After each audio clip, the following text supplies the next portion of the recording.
We will use every tool in our toolbox. We'll take every step possible. We'll do whatever it takes to beat COVID-19. We're taking immediate action based on the best available data from our top experts. Earlier this week, I said you deserve the same numbers, the same information that I see as Premier. And yesterday, you saw those numbers. They were stark and they were sobering. We all know now that tens of thousands of lives are at stake. But we also know that we collectively have the power to flatten the curve and save lives. The numbers clearly showed that together we've saved thousands of lives. But we also know that we can't stop now. Yesterday's numbers showed us what happens if we succeed and what happens if we fail. Right now, as a province, we are in a fight of our lives. And the difference between winning this fight and losing this fight is the difference between life and death. And in this battle, we can't, we won't leave anything on the table. That's why this afternoon we will issue another province-wide emergency alert. The message will be clear. Stop the spread. COVID-19 can be deadly. The time to act is now. Everyone but essential workers need to stay home. Only go out if absolutely necessary to pick up groceries, prescriptions, or go to the medical appointments that you have. Ignoring self-isolation or physical distancing advice can have devastating effects and endangers lives. Protect yourself and others. Stay home. If it takes standing here every single day, if it takes mass messages to every single person in Ontario to save even one life, I'm prepared to do that. And we took further action yesterday to direct more businesses to close or offer contact-free services. And before I continue, I just want to say, I know we've all had to make sacrifices. Daily life has ground to a halt. Companies and workers have lost their livelihoods. We've asked most of you to stay home, and I know many families are worried about their income. These have been tough decisions to make, but they're the right decisions. And I want you to know we're doing everything we can to bring an end to this pandemic. To the hardworking men and women still working to keep our province running, I also thank you. We need to make sure everyone still has the access to the food, medication, and essential supplies they need. And we couldn't do that without you. As I've said before, Ontario has some of the strongest supply chains in the entire world, and that includes our province's food supply chain. I can't thank them enough. You are my heroes. Thank you to our farmers. Thank you to the folks working in the process factories. Thank you to our truck drivers, grocery clerks, all those working in bakeries and cheese factories. To every single person who is helping to keep the shelves full, from farm to fork. Thank you, and God bless the people of Ontario. Okay, we'll move to the phone line. First question. First question comes from Cynthia Milligan from City News. Please go ahead. Hello, Premier. Jamie noticed on his way in this morning that many shops along Yonge Street have been boarded up. I have a restaurant owner who says he's been broken into 4 times since the restrictions began, which is very unusual. He says he's being looted.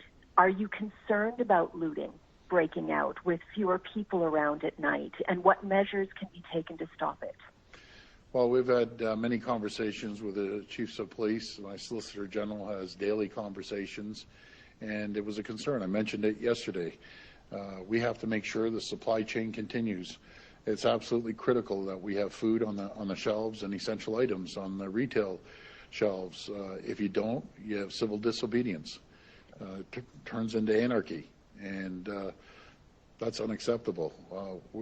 We aren't that type of people. There might be the odd person, I say the odd bad apple out there, but there's no reason to be breaking in anywhere. We have enough supplies. We have the food. You might have to wait in line, like all of us do. I know my wife waited she said 45 minutes in line the other day when she had to go get food. We're all doing it.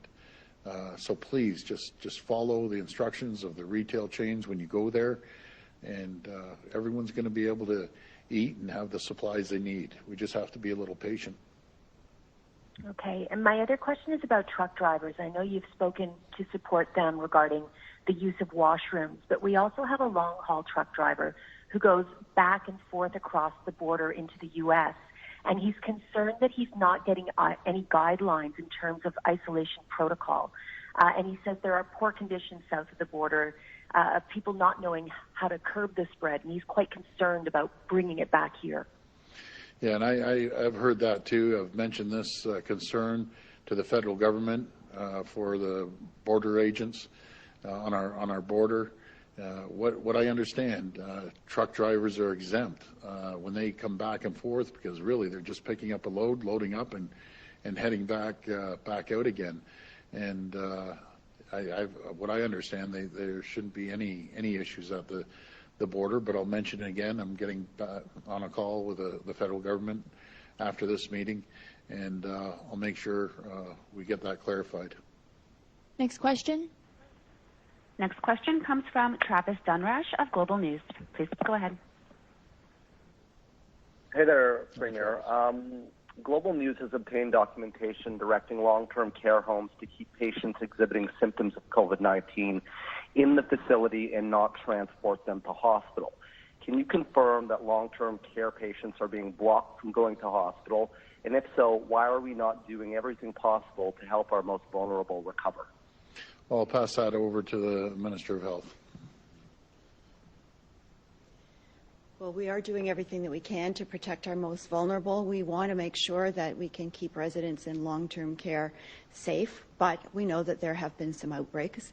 But what we're going to do is to increase the testing in these facilities and make sure that we do the contact tracing and follow-up. We've got medical students that are prepared to help us. But I think if people are ill enough that they need to go to hospital, of course they will be transported to hospital. If they are showing symptoms of COVID-19, if they've been diagnosed with it, but they can be maintained in self-isolation within the home, we'll do that too. But no one is going to be denied access to health care if they need it. If they need to go to hospitals, of course they will be taken there. So, Minister, how do you explain this directive then given to long-term care homes? And also, has the ministry directed nursing homes to have conversations with family members about these directives? And aren't we just leaving people to die? No. There has been no directive that blocks people from long-term care homes to hospitals. If they need to go to hospital, they will be taken there. It is a very difficult situation, I know, for family members when they're not able to see their loved ones that are in long-term care homes, except for if they're in dire circumstances and they're going to pass away. But we want to make sure that we can keep people safe there. We want to make sure that they get the supplies that they need and the care that they need. But if their needs have come to the point where they need to be on a ventilator, for example, they will be taken to hospital and they will receive the care that they need. Next question. Next question comes from Brian Lilly from the Toronto Sun. Please go ahead.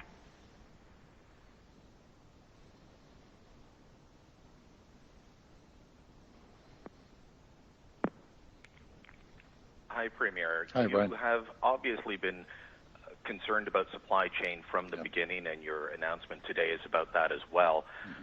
I'm not sure it's something that people understood at the beginning, but now that we're seeing the United States say no to COVID-19, you obviously have concerns about the food supply.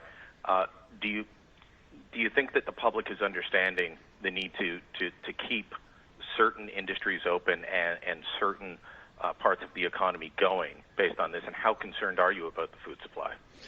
Well, I think we have a pretty good food supply right across our country right now. I'm always concerned, but I don't think the presidential order on the food, he was focusing on the food. He was focusing on companies like 3M and other essential items that people need for PPE. And I had a conversation. Matter of fact, I've talked to Penny, the president of 3M, twice this morning. I'm very, very concerned. Our order hasn't been fulfilled yet, and I just got to thank 3M. 3M's doing a great job. They're disagreeing with the presidential order, but physically they're kind of stuck. When you get the presidential order, you just can't ship items out. We're working through it. I know the federal government is working with the U.S. government to lighten that up a bit and let us get our supplies. But again, we're going to do everything we can to make sure that we have the supplies. I know the federal government have had a few issues getting supplies in from around the world, and it's getting tight. But I definitely need the federal government's support on this. We've been working great together, and they're doing everything they can. But we have to get more supplies. We're relying on the federal government to get supplies flown in from around the world. It's absolutely critical. I just can't stress it enough that we need their support. We need it now. And I know I'll be getting on the phone again shortly after this press conference and just asking them when we can get our supplies.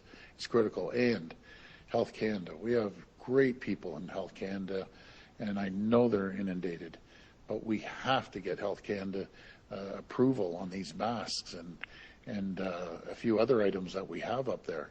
So we have to rattle some cages in a good way, because I know everyone's under pressure right now.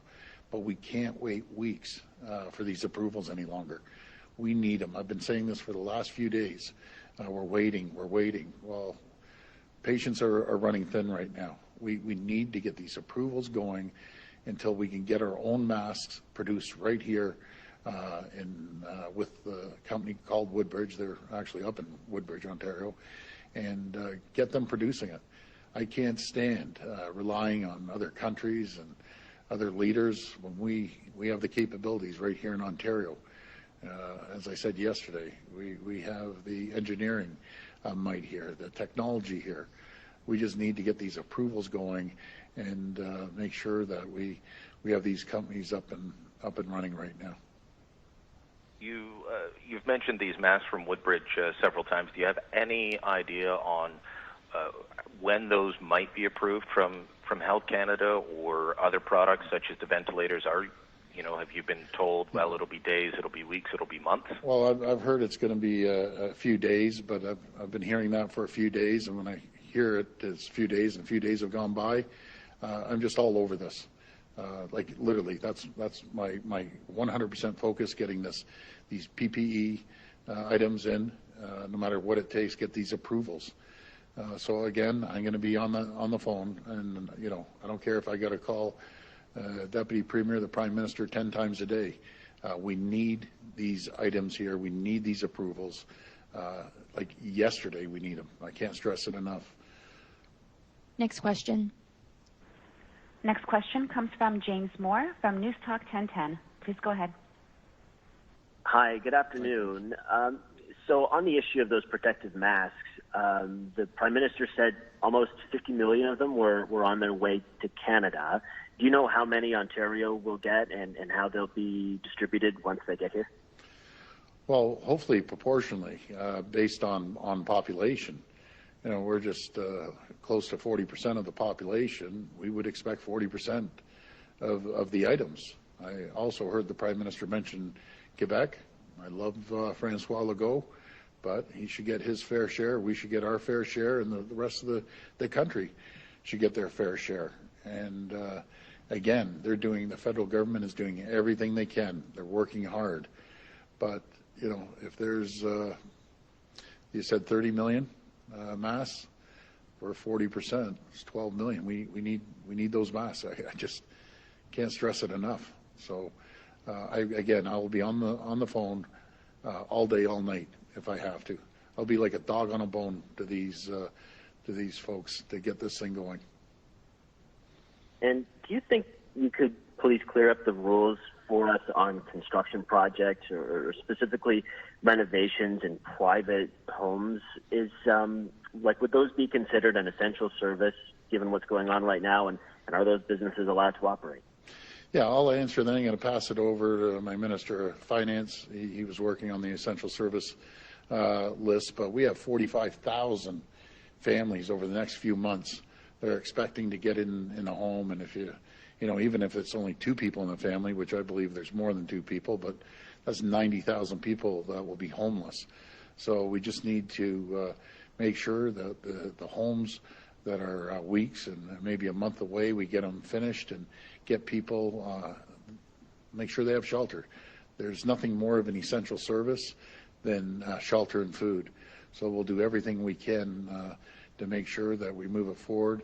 But pretty well, we've closed the vast majority of the construction trade down, any commercial, industrial. They had a food chain building going up. I won't name the food company, but one of the large food chain drive-through folks in Vic Fideli's area told me that stopped. Any construction, industrial or commercial, it's done. It's stopped. But I'll pass this on to the Minister of Finance. Thank you, Premier. Appreciate the question and the request for clarification. We are, as you said, all industrial, all commercial construction will cease. Obviously, there'll need to be time to wind down those work sites, and that's the target for that is the end of the day today.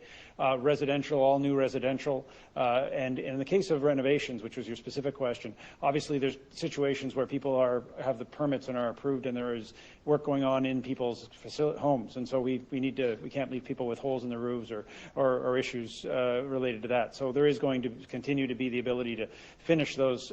All of this has to be done, and we have to emphasize this. All of this, with the entire essential service list, has to be done within the guidelines that local chief medical officers of health have laid out, because it's critical that people maintain the appropriate physical distancing and that those work sites are safe. Just because we have the opportunity, because if there are questions, we also have a 188 number, so 1-888-444-3659. I'll say it again, 1-888-444-3659. I'm sorry. So 1-888-444-3659. So any businesses, as the Premier said, essentially most of the businesses are now being shut down, but any businesses that have a question, like the one you asked, could call that number to get clarification. Thank you. Next question. The next question comes from Kari Virma from CBC National News. Please go ahead. Thank you, and good afternoon, Premier and Ministers. Just to follow up on the question of the PPE, what specific medical supplies are we running low on that we import from the United States? Are you concerned that those orders will not be delivered? And Premier, you alluded to say Ontario has a couple of million N95 masks on order from 3M. Can you provide a more specific number today? And can you elaborate a bit on your conversations with the head of 3M Canada? Well, Penny's been absolutely fabulous. She really has. Her hands are tied right now based on the U.S. government. She knows how important it is, the Canadian market, the 3M, and she's doing everything she can. I think it's the overall broader picture, with our neighbors, our closest allies, the United States. And, when you sit back and you think of your allies and the wars we've gone through, and we've stood shoulder to shoulder fighting the same enemies, and now we have an enemy and we're at war, and they want to shut things down with their closest ally in the world. That's unacceptable. We're part of the family, if you want to call it that. There's no two countries that have a closer connection, that are more intertwined than the United States and Canada. And in a major crisis, they want to cut everyone else off. That is totally unacceptable. Just imagine if Canada had one item, and we all of a sudden cut the U.S. off, that they were in desperate need in a desperate time. I can tell you, Canadians wouldn't do that. Yes, I understand. They got to take care of their country. I get it. Just like I have to take care of Ontario, and the Prime Minister has to take care of Canada, and the rest of the premiers take care of their provinces. But this is just unacceptable. We're the two largest trading partners anywhere in the world, and to just say all of a sudden, it's like one of your family members. Okay, see you later. You go starve, and we'll feast on the rest of the meal. I am just so disappointed right now. We have a great relationship with the U.S., and all of a sudden they pull these shenanigans. Unacceptable. But again, as I said yesterday, we will never rely on any other country moving forward. We will get these approvals. They're going to happen quick. We'll be making our own N95 masks. We're going to make sure that we make our own ventilators, and the nitrile gloves too. We'll make our own, because I'm not relying on anyone else any longer when we have the manufacturing capabilities and the technology here and ingenuity. When the cards are down, you see who your friends are. And I think it's been very clear over the last couple of days who our friends are. And do you know who our friends are? Every Canadian, look in the mirror. That's who our friends are right now. But we'll make sure we get these masks going. Thank you, Premier. Sorry, I'm going to try and squeeze in two questions in here. One is a follow-up to the point you made. Can you provide some details as to what specifically you're waiting on Health Canada approvals? And to the Minister of Health, when was the first directive to long-term care facilities about how to manage a COVID outbreak? And when did ministry officials tell long-term care facilities to separate the sick from the unsick? And can you provide some details on what the latest directives are to long-term care facilities? So I'll answer mine real quick. Anything to do with health, be it medication or any health devices, have to go through Health Canada. They do their testing to make sure that, be it the N95, or as I said yesterday, they're called N96, to make sure they're safe for people to put on every single day in a medical environment, hospital environment. So we're waiting for their approval. But I can assure you, I'm all over this right now. And again, I want to thank the federal government for their support. We have a great relationship. But someone has to rattle some cages up there in Health Canada. They're great people, and I understand they're inundated, but it's not about business as usual. It's not about, a week goes by or 2 weeks go by. We need this in hours and days. Put everything else aside. This is going to protect lives. It's going to save lives, not just here in Ontario, across the country. And we'll be on to them. I promise you that. I'll pass this over to Minister Elliott. Well, as always, we have been relying on the advice and counsel of the Chief Medical Officer of Health for Ontario, and we knew as we saw what was happening internationally with COVID-19 that Ontario wouldn't be spared. We knew that it was going to be coming into our province. The Chief Medical Officer of Health gave us his advice, and we've been following it since then.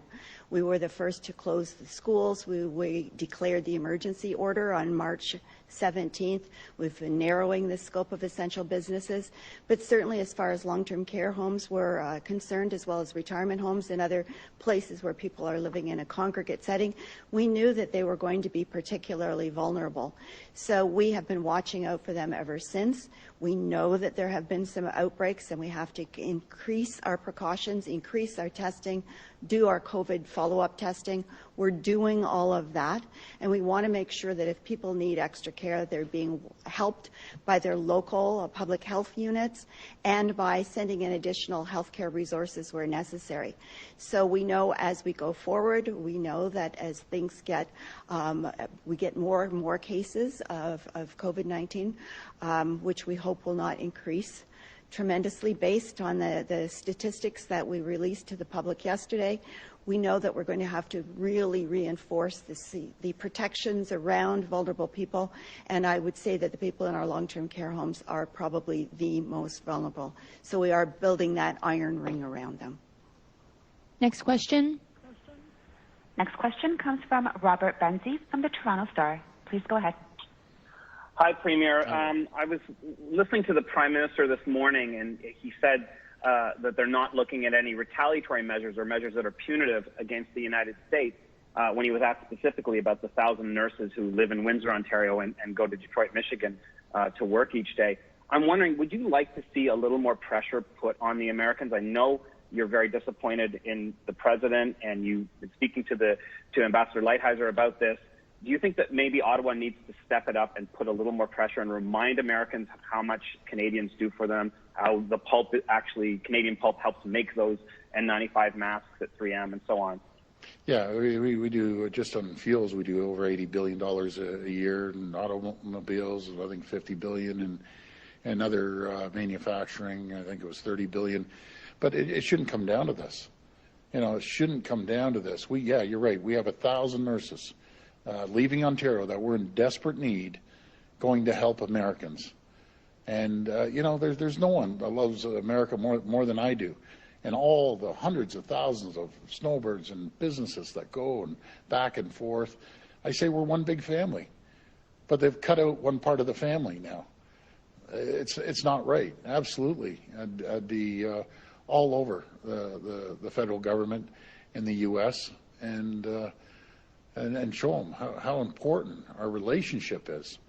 And still, I'm so disappointed in what they're doing right now. And I've voiced my opinion. I'll leave that up to the federal government to take care of the U.S. federal government. But you're right. How would the people in Michigan feel, the governor in Michigan, if all of a sudden we said, okay, the 1,000 nurses, we're in desperate need. You need to stay here in Ontario, and you aren't going down to Michigan. You know, would that be a wake-up call for them? But it shouldn't come down to that. It shouldn't go to from tit to tat, back and forth. It just doesn't work. Just work with us. We're stronger together than we are separated. We are stronger together. There's so many natural resources here in Canada that keep the U.S. machine moving. And, you know, my theory is, you know, united we stand, divided we fall. But Canada will always be united.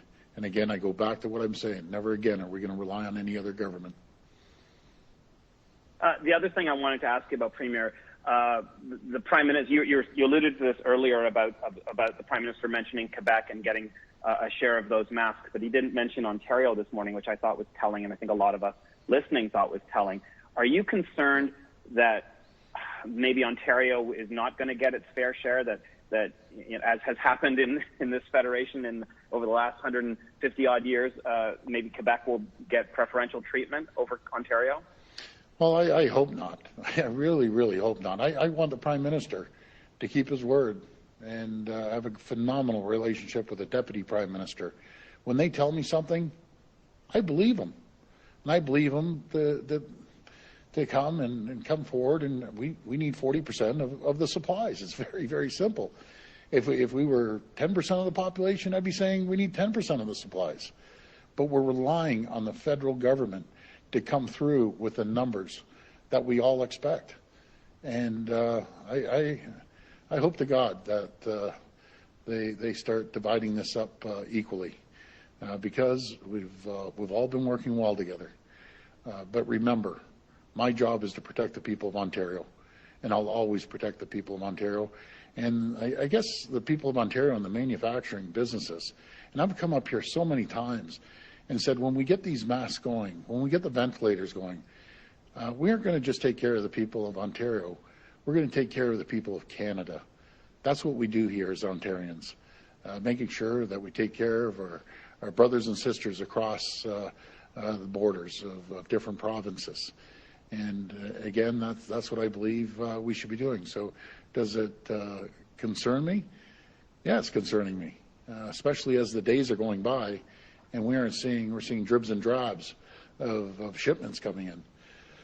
So, but we'll work with the federal government and continue having a very good relationship with them. But I just, I know they'll keep their word.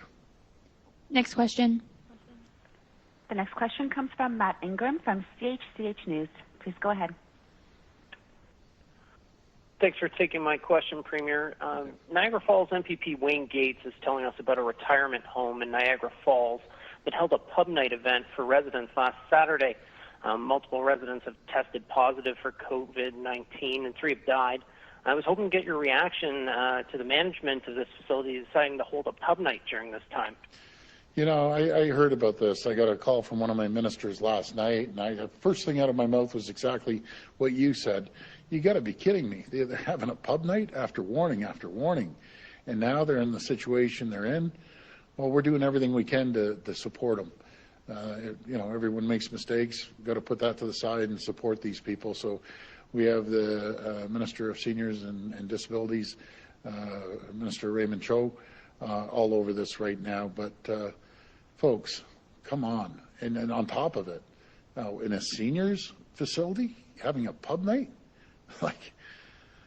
I don't know. Most people are using common sense, but folks, you can't have pub nights in a seniors building when we're saying we need to put an iron ring around the seniors and long-term care. It just can't happen. So, but we're there to help them, and I'll be reaching out to Wayne this afternoon. But I've heard about this late last night. And my follow-up to that would be, do you think that the retirement home should be investigated when you say that the minister is all over this? Is that what you mean? Is there well, he's there to help them, but they have to answer some questions. Who came up with this idea of having a pub night when we're in the middle of a crisis and we're telling everyone social distance and make sure you stay at home, or in that case, stay in the room as much as you can. But yeah, no, they're going to have to answer some questions. That's for sure. Next question. It's really unbelievable if you think about it. Next question. The next question comes from James Murray from Net News Ledger. Please go ahead. Premier, thank you for taking my call. It's been a lot of Southern Ontario media. It's good to be from Thunder Bay and Northwestern Ontario to ask you. First of all, we're getting a lot of concern across the Northwest over cottagers and campers coming into this part of the province to stay in the area. What can be done on this? From Kenora area, you get campers who come in from Winnipeg, and in the Thunder Bay area, we get a lot of people from the United States. Yeah, no, I've heard this. I've been on this with Minister Greg Rickford, our minister and representative up in Kenora. I was on the line last night with them as well. Number one, we have to get the message out to the cottagers. Please don't go up to your cottage. And with our friends in Manitoba that are coming over to Kenora, as Greg said, if this wasn't happening, absolutely, we welcome them. But they can't be coming into Kenora, as Minister Rickford said last night.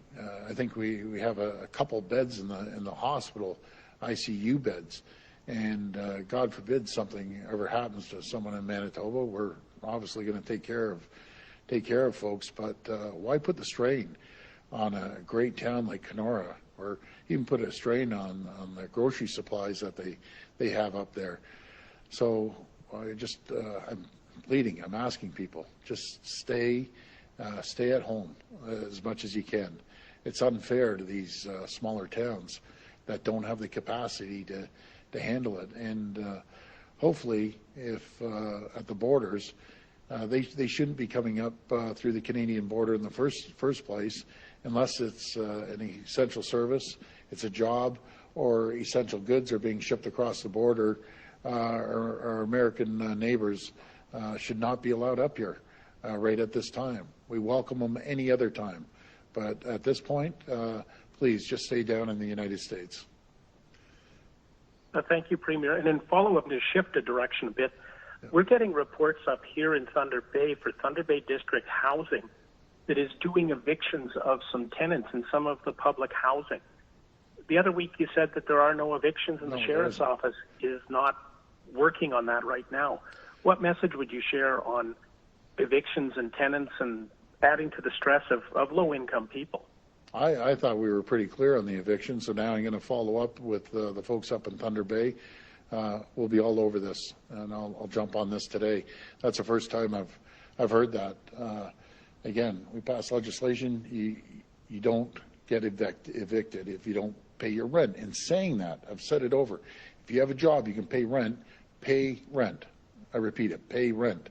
But I'll be on these folks up in Thunder Bay.